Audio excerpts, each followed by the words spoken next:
इस समय हम राष्ट्रीय प्रेरणा स्थल पर मौजूद हैं। राष्ट्रीय प्रेरणा स्थल को उत्तर प्रदेश की राजधानी लखनऊ में बनाया गया है और हाल ही में अभी प्रधानमंत्री नरेंद्र मोदी के द्वारा राष्ट्रीय प्रेरणा स्थल का जो है उद्घाटन किया गया है। राष्ट्रीय प्रेरणा स्थल को इस उद्देश्य से बनाया गया है कि यहाँ पर जब युवा आए तो उन्हें जो हमारे देश के जो महान नेता रहे हैं, हमारे पूर्व प्रधानमंत्री अटल बिहारी वाजपेयी की प्रतिमा का यहाँ पर अनावरण किया गया है। इसके साथ ही यहाँ पर पंडित दीनदयाल उपाध्याय और श्यामा प्रसाद मुखर्जी की भी प्रतिमाओं को स्थापित किया गया है।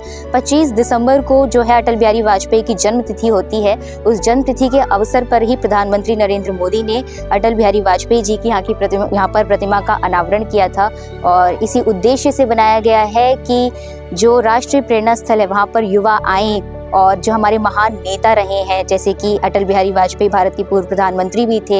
इसके साथ साथ श्यामा प्रसाद मुखर्जी, उन्होंने वर्ष 1951 में भारतीय जनसंघ की स्थापना की थी।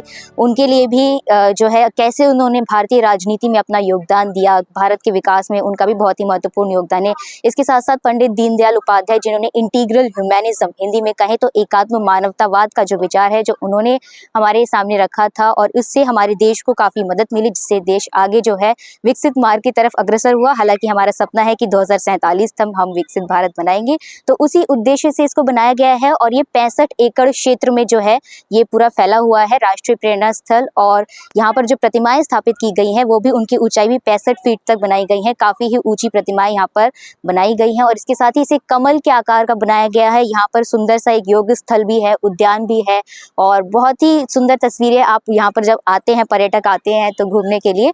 हालांकि यहाँ पर अभी एक म्यूजियम भी है जो कि अभी शुरू नहीं हुआ है, जल्दी ये भी शुरू हो सकता है। राष्ट्रीय प्रेरणा स्थल से हम ये संदेश ले सकते हैं कि राष्ट्र का निर्माण केवल सत्ता से नहीं बल्कि विचारों, सेवा और समर्पण से भी जरूर होता है।